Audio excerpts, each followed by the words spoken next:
Natacha Espier, vous avez tenu cette année à ce que ce colloque, dont les conditions tout à fait exceptionnelles, épidémiques, sanitaires que nous connaissons, vous avez, malgré la situation, ou peut-être même à cause de cette situation, maintenir notre rendez-vous, votre rendez-vous.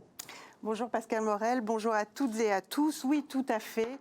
C'est vrai que nous avons traversé une situation exceptionnelle, une situation qui a été difficile pour toutes et tous, et peut-être plus particulièrement pour les patientes qui souffrent de cancer du sein. Et nous continuons à la traverser. Et nous continuons à la traverser, tout à fait. Et aujourd'hui, il s'agit de comprendre ce qui s'est passé, d'estimer un peu les conséquences et de savoir comment nous allons pouvoir tous imaginer ensemble la suite, au fond.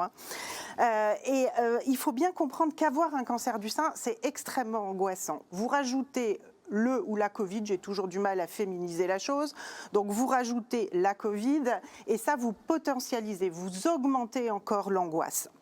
Et puis, il faut bien comprendre une chose. D'abord, évidemment, on augmente l'angoisse en raison de l'inconnu que représente ce virus. Et puis aussi, clairement, la gestion du cancer du sein, de ces traitements, a été impactée par l'épidémie et par la gestion de l'épidémie. Par exemple, on a suspendu le dépistage organisé et ça a brisé une dynamique, va-t-on dire. Et ça aura certainement des implications dans la suite, puisqu'il y a eu des retards au diagnostic, certainement. Et puis, il faut bien comprendre aussi que les traitements, les référentiels des traitements ont été bouleversés. Comment est-ce que les patientes peuvent comprendre qu'on va différer des opérations ou qu'on va commencer par une hormonothérapie ou une chimio et pas par l'opération prévue initialement? Tout ça, c'est extrêmement angoissant. Tout ça, c'est difficile. Avec là une question pour les patients, une question essentielle. Est-ce que ça va avoir un impact sur ma santé? Est-ce que ça va avoir un impact sur la suite des traitements?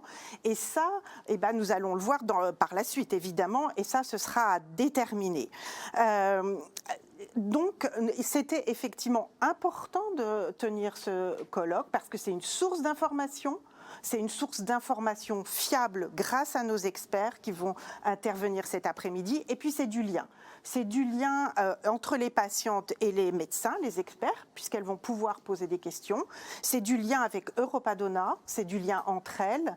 Et j'ai à cet égard une pensée particulière pour les patientes qui souffrent de cancer du sein métastasé,